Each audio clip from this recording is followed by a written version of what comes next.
कशिश ने पूछा, किसके मैसेज हैं? आप बहुत ही ज़्यादा परेशान लग रहे हैं अचानक से। विराज ने अपने फ़ोन की स्क्रीन कशिश के सामने करते हुए कहा, नेहा के मैसेज है और उसने कहा है कि हम उसे ढूंढने की कोशिश ना करें तो बेहतर होगा। और भी बहुत कुछ लिखा है, देखो तो मुझे लगता है ये लड़की पागल हो गई है।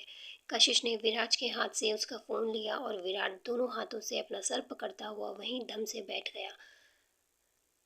कशिश ने नेहा की वो वे मैसेज देखे और उन्हें पढ़ते हुए अपने मुंह पर हाथ रख लिया और कहा, इसका मतलब नेहा यह सब कुछ बहुत पहले से प्लान कर रही थी और इसकी वजह इसके आगे वो कुछ बोल नहीं पाई क्योंकि विराज खुद भी बहुत ज़्यादा सदमे में लग रहा था। शायद उसे इतना होने की उम्मीद नहीं थी। उसने एकदम से खड़े होते हुए कहा, नहीं नहीं, ऐसा नहीं हो सकता। नेहा अभी छोटी बच्ची है और वो लड़का ज़रूर उम्र में बड़ा होगा। उसने ही यह सब कुछ प्लान किया होगा और यह मैसेज भी नेहा का नंबर है, तो ये तो ज़रूर उस लड़के का नंबर होगा। मुझे पता करना होगा यह कौन है। इतना बोलते हुए वह तुरंत वहां से बाहर जाने लगा तो कशिश ने उसका हाथ पकड़कर रोका और कहा, कहाँ जा रहे हैं आप? पहले मेरी बात सुनिए। कशिश के रोकने पर विराज रुक गया और उसने कहा, कशिश की तरफ देखते हुए पूछा, हाँ बोलो, क्या और भी कुछ है जो तुमने मुझसे छुपाया है?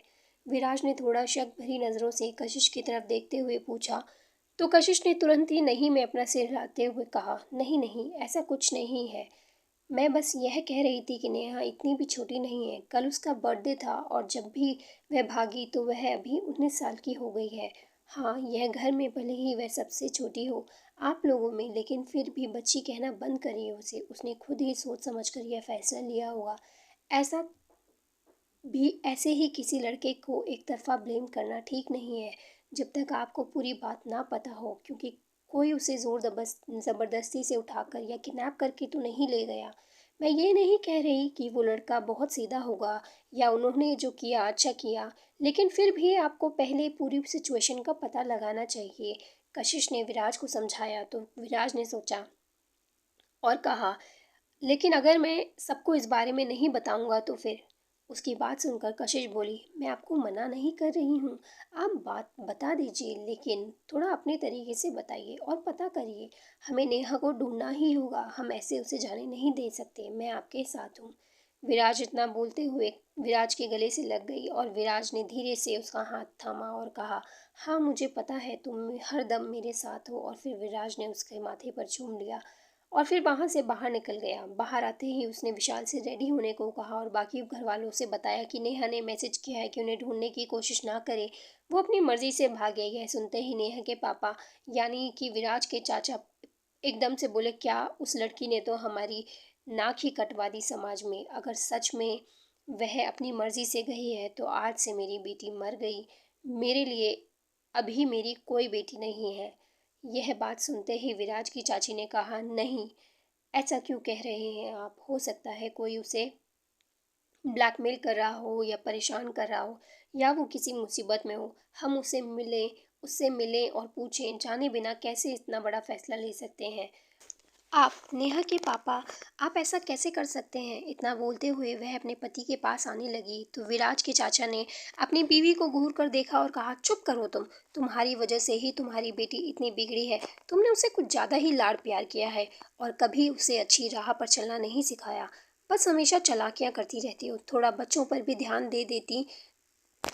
भाभी को देखो, उनके दोनों बच्चे कितने लायक हैं और तुम्हारे बिल्कुल नालायक। चाचा जी ने पूरा इल्ज़ाम लगाते हुए चाची को उल्टा सीधा कहा तो उन्होंने एकदम से कहा, क्या सिर्फ मेरे ही बच्चे हैं, आपके नहीं? चाचा जी इस पर बोले, मैं तो काम में बिजी रहता हूँ दिन भर, घर पर नहीं रहता जो बच्चों पर नज़र रखूँ। यह तुम्हारा काम है और तुमने अच्छे से नहीं किया, इसलिए मुझसे बात मत करो। इतना बोलते हुए वे गुस्से में वहाँ से चले गए और विराज के पापा भी अपने भाई को समझाने के लिए उनके पीछे गए। विराज की चाची रोहित रो रही थी और अपने मुंह पर हाथ रखकर उन्होंने विराज से कहा, बेटा नेहा को ढूंढ कर ले आओ। मुझे पता है यह सब कुछ नेहा ने जानबूझकर नहीं किया होगा। अपनी चाची की बात सुनकर विराज ने कहा, हाँ मैं उसे ढूंढने की पूरी कोशिश करूंगा, आप तसल्ली रखिए। और अपनी देवरानी को इस तरह रोते हुए देखकर विराज की माँ ने धीरे से उसके कंधे पर हाथ रख कर उसे शांत करने की कोशिश की। कशिश भी वहाँ पर थी, तभी उसका फ़ोन रिंग हुआ। उसने विराज की तरफ देखा क्योंकि उसकी बड़ी बहन कृतिका का फ़ोन था। वह साइड में जाकर बात करने लगी और थोड़ी देर के बाद जब वो बाहर आई तो विराज विशाल के साथ बैठकर नाश्ता कर रहा था और दोनों भाई नाश्ते की टेबल पर बात भी कर रहे थे क्योंकि नंबर का पता करने के लिए उन्होंने नेहा की मिसिंग रिपोर्ट लिखवाई थी और शाम तक तो 24 घंटे भी हो जाएंगे। उसके बाद ही पुलिस एक्शन लेगी, लेकिन तब तक वो लोग अपनी तरफ से कोई कसर नहीं छोड़ना चाहते थे। कशिश ने वहां पर आते हुए कहा, विराज, वो कृतिका दीदी, तुम, मुझे उनसे मिलने जाना होगा। क्या मैं चली जाऊं? मैं जल्दी आ जाऊंगी। कॉलेज तो हम वैसे भी नहीं जा रहे हैं ना? कशिश ने जैसे कंफर्म करने के लिए पूछा तो विराज ने कहा, जब तक नेहा नहीं मिल जाती मैं तो कॉलेज नहीं जा पाऊंगा। तुम्हें अगर जाना है, ज़रूरी हो तो तुम जा सकती हो, और कृतिका से मिलने तुम अकेले मत जाओ, मैं भी तुम्हारे साथ चलूंगा। विशाल, तुम भी हमारे साथ ही चलो। कृतिका वाली बात के बारे में विशाल को कुछ भी नहीं पता था, तो उसने हैरानी से उन दोनों का मुंह देखा और विराज ने कहा, मैं तुझे रास्ते में बता दूंगा, लेकिन घर पर इस बारे में किसी को कुछ मत कहना। वैसे ही इतनी टेंशन चल रही है घर में, मैं नहीं चाहता एक और बवाल खड़ा हो। विराज ने विशाल से कहा तो विशाल भी समझ गया क्योंकि वो भी काफ़ी समझदार था, और फिर वो लोग वहाँ से निकल गए। कुछ देर बाद वो तीनों हॉस्पिटल पहुँचे जहाँ पर कृतिका भी फिलहाल अकेली ही थी क्योंकि ऋषभ एक अनाथ लड़का था, उसकी फैमिली में वैसे भी कोई नहीं था। उसके एक दो दोस्त थे कॉलेज के टाइम के, जिन्हें शायद अभी तक पता नहीं चला होगा कि उसके एक्सीडेंट के बारे में, इसीलिए उससे मिलने नहीं आए। कृतिका की फैमिली भी आकर जा चुकी थी। कशिश को देखते हुए ही कृतिका उसके गले लग गई और उसे पता चल चुका था कि विराज ने उसकी हेल्प की और बाकी से बचे हुए पैसे दे दिए, तो उसने बहुत ही एहसान भरी नज़रों से विराज की तरफ देखा और आगे आते हुए कहा, थैंक यू सो मच विराज। विराज, तुमने मेरी इतनी हेल्प की, आई एम सो सॉरी। मैंने जो कुछ भी किया मैंने सिर्फ अपने प्यार के लिए किया। मुझे पता है तुम मुझसे प्यार करते थे, लेकिन मैं सिर्फ और सिर्फ ऋषभ से प्यार करती थी। लेकिन तुम्हारा यह एहसान मैं कभी नहीं भूलूंगी। कृतिका ने उसकी तरफ देखते हुए कहा तो विराज ने कशिश की तरफ देखा। कशिश के चेहरा उतर गया था अपनी बहन की बात सुनकर। तो विराज ने तुरंत ही बात संभालते हुए कहा, कृतिका, मैं कोई तुमसे प्यार नहीं करता था। प्लीज़, हमारी अरेंज मैरिज होने वाली थी। हाँ, मैं तुम्हें पसंद ज़रूर करने लगा था, लेकिन जो कुछ भी तुमने किया मुझे नहीं लगता कि तुम कभी भी मेरे प्यार के लायक थी, और अच्छा ही हुआ हमारी शादी नहीं हुई। शादी के बाद तुम मेरे साथ रहना पड़ता और प्यार तुम किसी और से करती। जो हुआ अच्छा हुआ। वैसे भी मैं कशिश के साथ बहुत खुश हूँ और तुमसे बहुत अच्छी इंसान है। इतना बोलते हुए उसने कशिश का हाथ थाम लिया तो कशिश ने मुस्कुराकर विराज की तरफ देखा और अपनी बहन की तरफ देखते हुए कहा, विराज, प्लीज़ आप दीदी से नाराज़ मत होइए।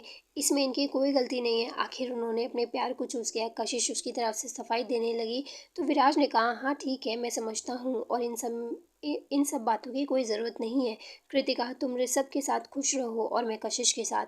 यही हमारी किस्मत थी। मुझे कोई अफसोस नहीं और तुम्हें भी नहीं होना चाहिए। कृतिका ने उसकी बात सुनते ही तुरंत कहा, नहीं नहीं नहीं, बिल्कुल भी नहीं। मुझे तो अफसोस तब होता अगर मैं घर वालों के प्रेशर में आके ज़बरदस्ती तुमसे शादी कर लेती। ऋषभ के साथ मैं सच में बहुत खुश हूँ। वो मेरा बहुत ख्याल रखता है, हम दोनों एक दूसरे से बहुत प्यार करते हैं, और मैंने कभी उसके बारे में उसके अलावा किसी और के बारे में नहीं सोचा।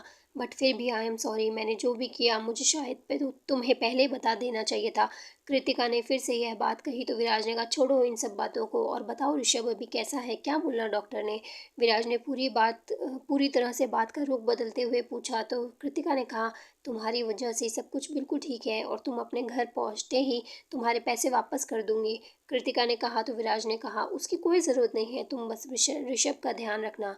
इस पर कृतिका बोली, हाँ डॉक्टर ने कहा है ऋषभ की हालत अभी पहले से काफ़ी स्टेबल है, शाम तक उसे होश आएगा और एक दो दिन में हमें डिस्चार्ज भी मिल जाएगा, और मम्मी पापा ने भी मुझे माफ़ कर दिया, तो यहाँ से हम पहले घर चले जाएंगे, उसके बाद अपने घर जाएंगे। कृतिका ने खुश होते हुए कहा तो कशिश भी उसके गले लग गई और उसने कहा, हाँ मुझे पता था वो लोग ज़रूर आपको माफ़ कर देंगे। इसके बाद कुछ देर वो लोग वहाँ पर साथ रहे और फिर राज ने कशिश से पूछा कि कशिश ने कहा वह शाम तक अपनी बहन के साथ यहीं रुकना चाहती है। कोई भी नहीं था और वो कॉलेज भी नहीं जाएगी, तो विराज ने उसे वहाँ पर ही छोड़ दिया और खुद विशाल के साथ निकल गया उस नंबर के बारे में पता करने के लिए। और उस मोबाइल कंपनी वालों से उस नंबर के बारे में पता चला कि वो नंबर किसी सुमित नाम के लड़के का है और वो भी नेहा के कॉलेज में ही पढ़ता है, लेकिन उससे 2 साल बड़ा है। जैसे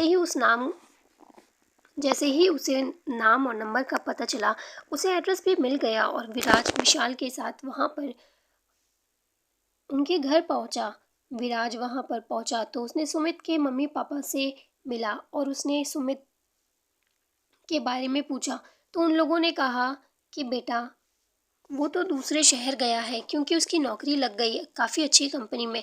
यह सुनते ही विराट समझ गया कि सुमित ने ज़रूर अपने घर वालों से झूठ बोला होगा, तो उसने उन्हें पूरी बात बता दी। यह सुनते ही वो लोग तुरंत मना करने लगे। उन्होंने कहा, नहीं नहीं, हमारा बेटा बिल्कुल भी ऐसा नहीं है, तुम्हें ज़रूर कोई गलतफहमी हुई है, तुम्हारी बहन ज़रूर किसी और लड़के के साथ भागी होगी। विराज ने अपने फ़ोन पर आए हुए मैसेज और नंबर दिखाते हुए कहा, तो उन्होंने तुरंत अपने बेटे का नंबर पहचान लिया और कहा, हाँ, यह तो हमारे बेटे का ही नंबर है। विराज ने कहा, देखिए, इसी नंबर से मुझे मैसेज आया और मेरी बहन इसी लड़के के साथ गई है, और आप लोगों को कुछ भी पता है तो वहाँ पर तो कहाँ पर गया है हमें बता दीजिए, मैं अपनी बहन को ढूंढ रहा हूँ, अगर वो नहीं मिली तो आपके बेटे पर केस भी हो सकता है, वो मुसीबत में फंस जाएगा। विराज धमकी देने की कोशिश करते हुए कहा। तो उन लोगों ने कहा, हमें ज़्यादा कुछ नहीं पता है, उसने बस हमसे यही बोला कि उसे किसी बड़े शहर में नौकरी मिली है और हम इतने में ही खुश हो गए।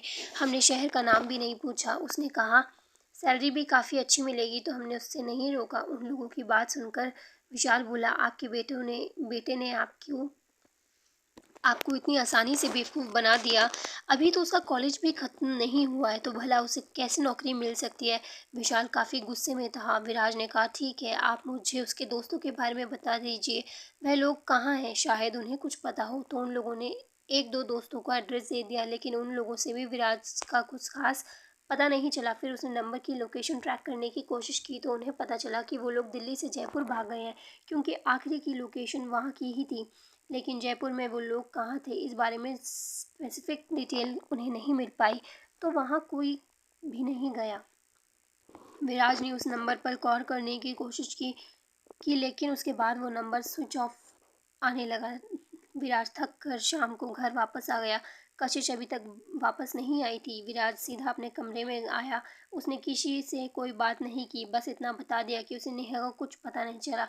फिर कमरे में आने के बाद विराज ने कपड़े चेंज करने के लिए अलमारी खोली, लेकिन उसकी नज़र कशिश की डायरी पर फिर से पड़ गई। तो आखिर उससे रहा नहीं गया, क्योंकि कशिश इस वक्त घर पर नहीं थी। तो विराज ने उसकी डायरी निकाली और उसे खोल कर पढ़ने लगा, क्योंकि अभी वो अपने माइंड थोड़ा रिलैक्स करना चाहता था और नेहा वाले मामले से थोड़ा हटाना भी चाहता था।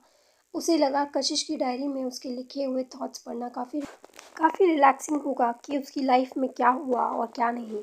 भले ही यह गलत था, लेकिन फिर भी विराज ने किसी तरह खुद को कन्विंस कर लिया और वो बेड पर बैठकर कशिश की डायरी पढ़ने लगा।